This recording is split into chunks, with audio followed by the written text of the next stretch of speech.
¿Cómo están, mis hermanos? El Señor les bendiga, les guarde y les fortalezca.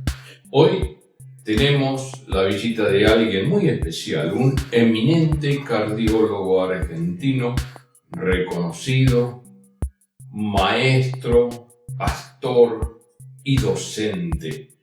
Dejo con ustedes a nuestro querido hermano y pastor Aldo Fontau.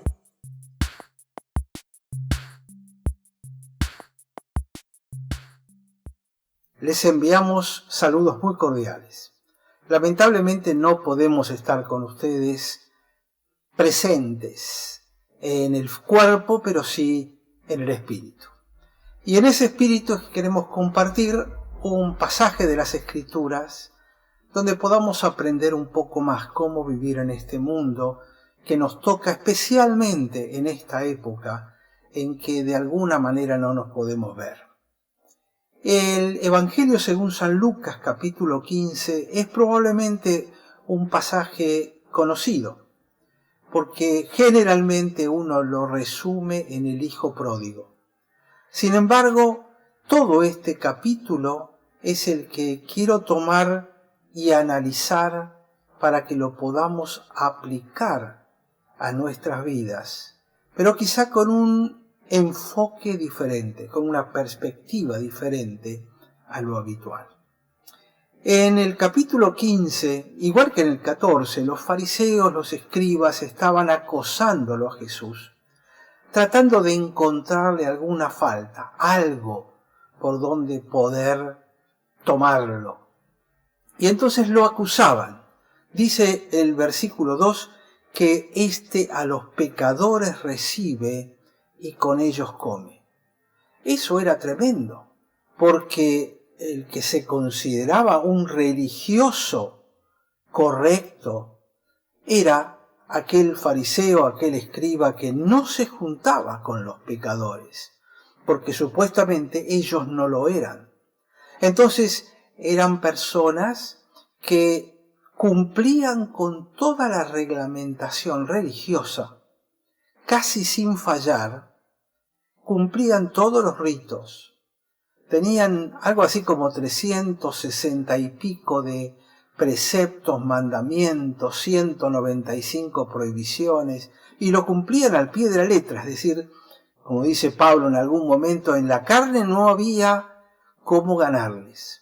Ellos cumplían con lo que se suponía que era el culto a Dios que ellos entendían. Entonces lo acusaban a Jesús de algo que no estaba dentro de sus normas.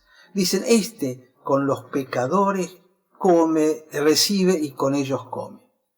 Entonces Jesús les responde, y ya vamos a ver la primera diferencia de la perspectiva habitual. Fíjense que el versículo 3 dice, entonces Él les refirió esta parábola. Está en singular, esta parábola.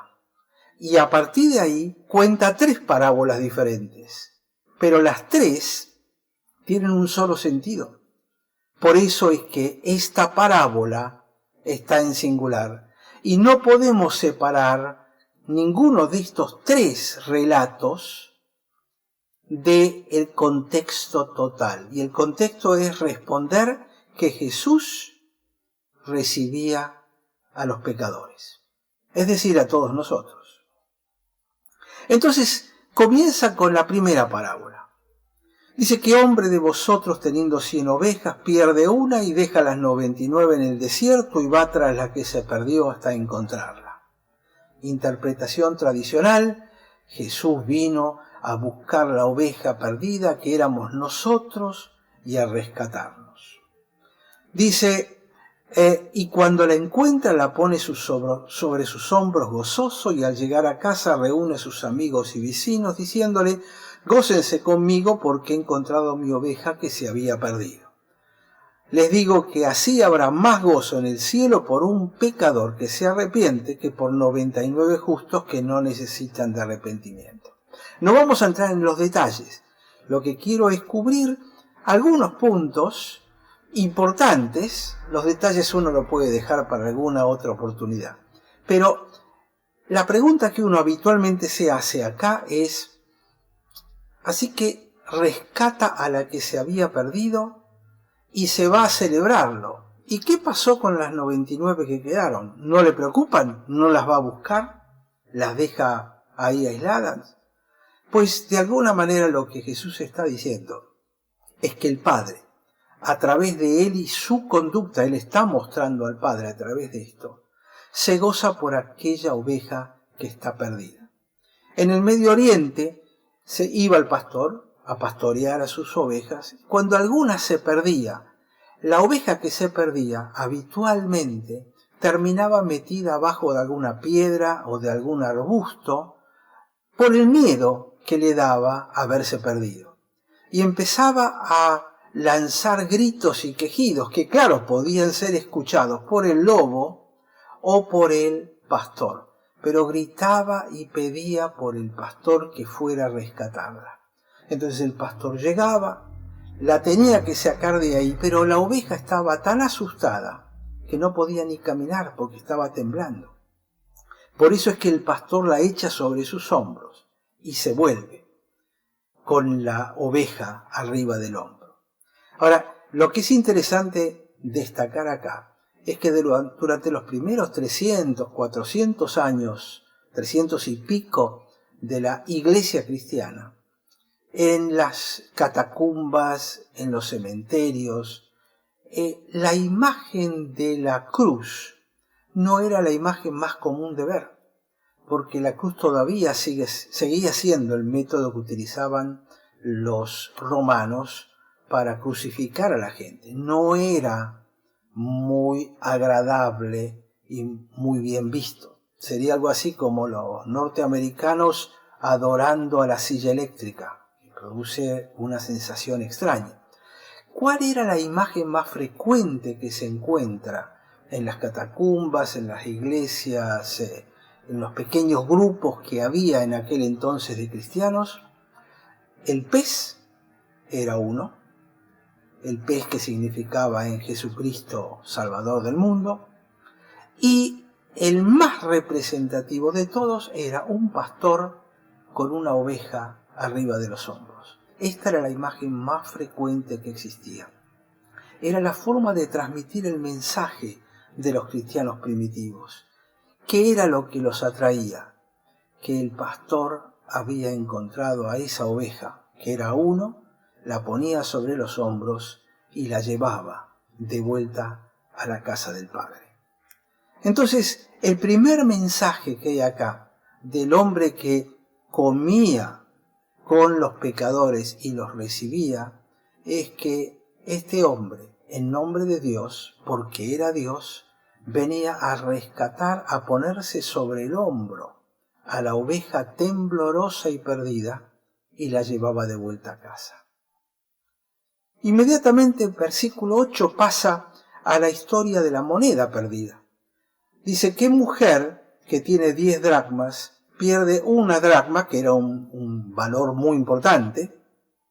No enciende la lámpara, barre la casa y busca hasta encontrarla. Y cuando la encuentra, reúne a sus amigas, diciendo, gócense conmigo, he encontrado la moneda.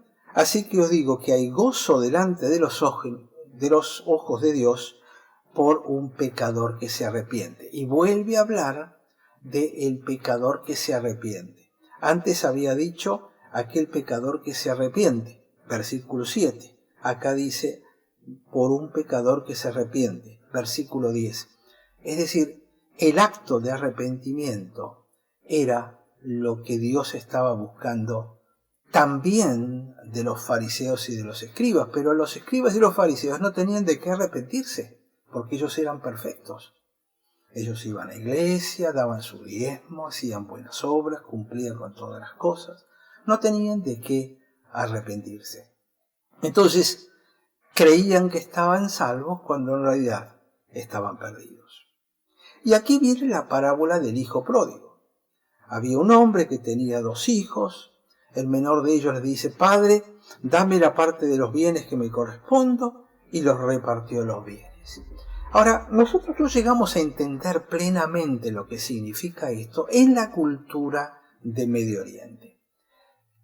normalmente los bienes se repartían únicamente cuando el padre moría. Entonces se cobraba la herencia realmente. Decirle, papá, dame mi parte de la herencia, es, papá, estás muerto para mí. Y yo voy a estar muerto para vos.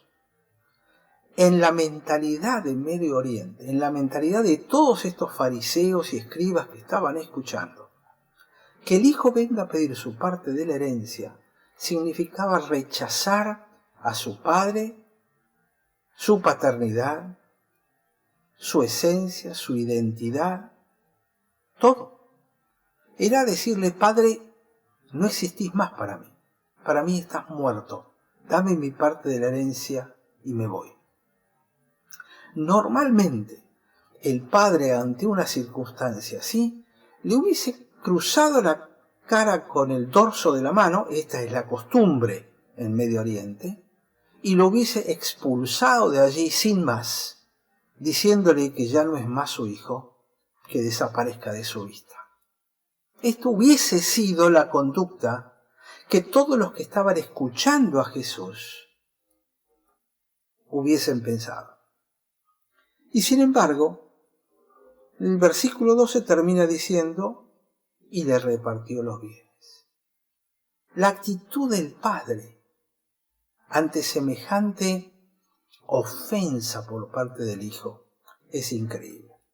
Entonces, no muchos días después, juntándolo todo, el hijo menor se fue lejos a una provincia apartada. Vuelvo a costumbres del Medio Oriente. La herencia no estaba en dinero en esas épocas. La herencia tenía que ver con propiedades. Esas propiedades había que venderlas.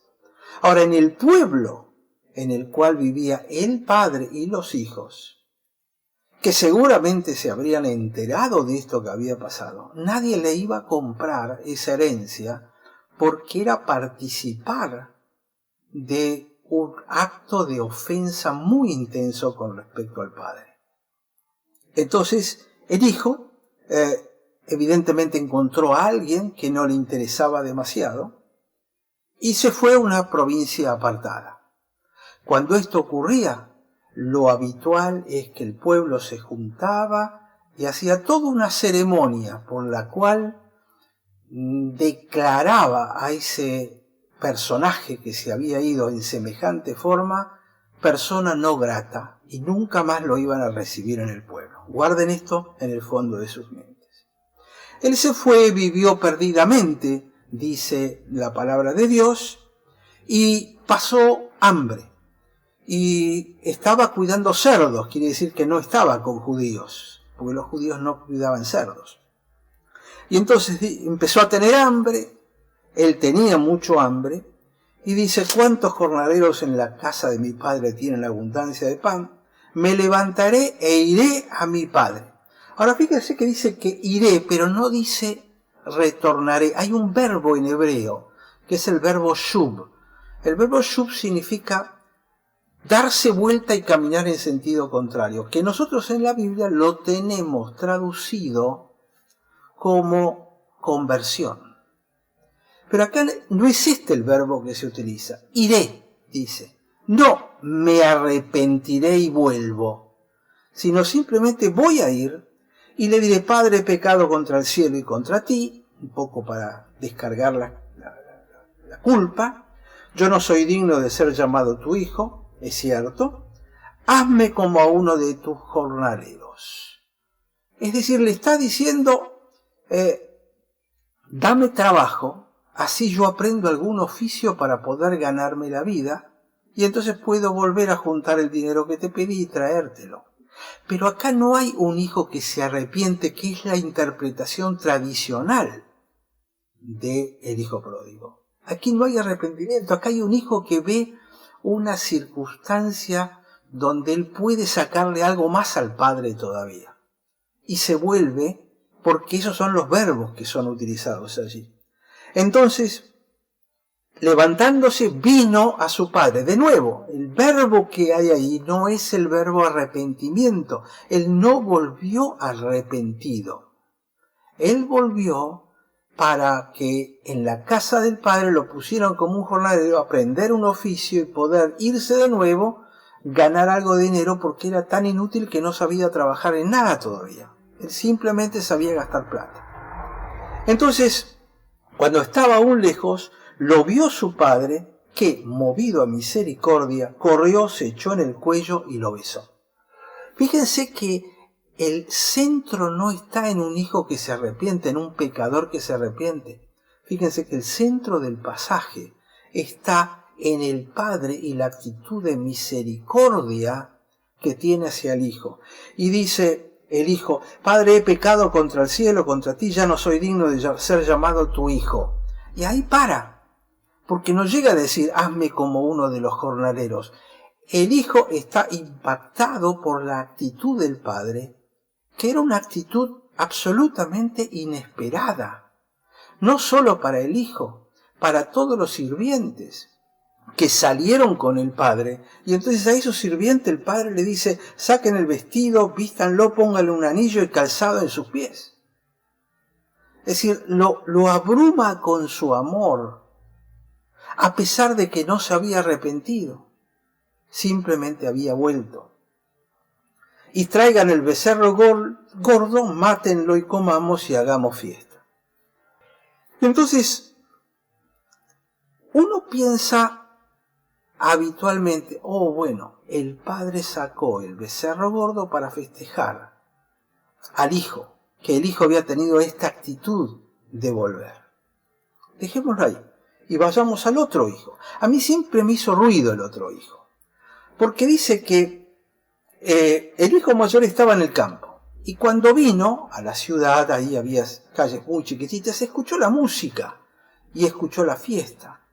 Entonces le dice a un chico que estaba allí, a uno de los criados, que debía ser un joven, porque los criados mayores estaban todos en la fiesta con el padre. Le pregunta: ¿qué está pasando?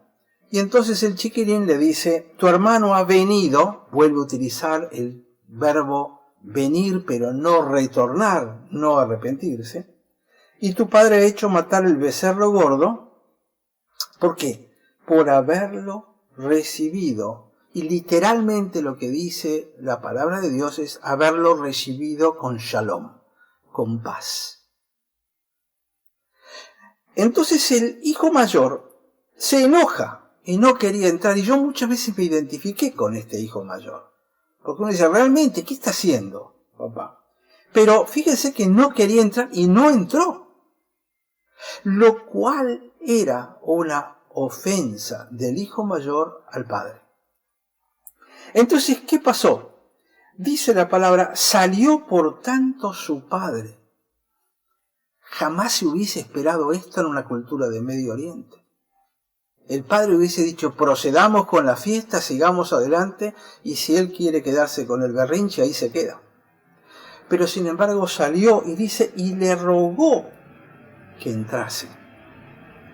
¿Y qué hizo el hijo ante esta actitud de misericordia del padre con el otro hijo? Pero él respondiendo dijo al padre: he aquí tantos años te sirvo, no habiéndote desobedecido jamás, y nunca me has dado ni un cabrito para gozarme con mis amigos. En lugar de aceptar la actitud misericordiosa del padre, lo regaña, le protesta, le echa en cara que nunca le dio nada para él y sus amigos. Pero cuando tu hijo, que ha consumido sus bienes con rameras, has hecho matar para él el becerro gordo. Error. Porque lo habitual es pensar que el becerro gordo es para celebrar al hijo menor que había vuelto. Pero el becerro gordo, el padre lo sacrifica para celebrar su actitud de misericordia hacia los dos hijos. El primero porque había retornado, no importa por qué motivo. Pero el segundo hijo estaba ofendiendo al padre adelante de todos, no queriendo entrar a la casa y echándole en cara cosas al padre. Lo estaba ofendiendo, lo estaba de alguna manera matando, como lo había hecho el primer hijo cuando se fue del pueblo. Y entonces Le dice: hijo, tú siempre estás conmigo, todas mis cosas son tuyas, pero era necesario hacer fiesta y regocijarnos porque tu hermano era muerto y ha revivido. Se había perdido y es hallado. La celebración no es por el hijo que volvió pero no se arrepintió. El hijo mayor, que creía tener derecho, también insultó y no se arrepintió. Son todos los justos, los que se creen justos. El pecador fariseo religioso que se sigue creyendo justo. Y estos justamente son los que no se arrepienten. Pero todo esto, ¿de quién está hablando? De la oveja perdida, de la moneda perdida, del hijo menor que se fue, del hijo mayor que ofendió al padre. En todos estos 4 casos, esta singular es la parábola. Es la actitud misericordiosa del Padre frente a quienes lo han ofendido y lo han descartado. El Padre es el que nos encuentra, nos pone arriba de sus hombros e invita a todos para gozarse porque ha encontrado al que se había perdido. El Padre es como una actitud materna, una madre que encuentra la moneda y se regocija con los demás. El Padre es el que muestra misericordia cuando el Hijo, que había andado perdido en pecados, vuelve a la casa aunque todavía no esté arrepentido. Y si algo se arrepiente es por la actitud que ve en su Padre, de recepción a brazos abiertos. El Padre es el que se destaca con el hijo mayor, sale a buscarlo y a rogarle que entre a pesar del insulto que le había hecho. En suma, este capítulo nos muestra la naturaleza del Padre con el cual vivimos. En una época como esta, donde hay tanta prueba, tanta dificultad, tanta presión, tanta información de muerte alrededor, que genera angustia, que genera preocupación, yo creo que es muy importante recordar la clase de Dios que tenemos. ¿Quién es el Dios en el que creemos? Independientemente de que me haya perdido, que no vuelva, que no me arrepienta, que lo ofenda al Padre, la naturaleza del Padre es lo que nos tiene que mover profundamente para confiar en Él, para seguir estando en Él y para saber que pase lo que pase, con el coronavirus o con cualquier otra epidemia que venga en el futuro, que seguramente vendrá, nuestra confianza está en el Padre que nos creó, que nos envió a su Hijo para nuestra salvación y que está pendiente de nosotros, aunque a veces con nuestras actitudes lo ofendamos, lo tengamos distante, no le prestemos toda la atención que debemos. La naturaleza del Padre es la misericordia, y esta es la misericordia por la que tenemos que darle gloria al Padre. Oremos. Señor, en el nombre de Jesús ponemos este mensaje en tus manos para que llegues a nuestros corazones y podamos llegar a valorar profundamente la misericordia con que nos has mirado, con que nos miras y con que nos mirarás. Gracias por tu perdón. En ti confiamos porque eres fiel por los siglos de los siglos. Amén. Dios los bendiga, hermanos. Hasta siempre.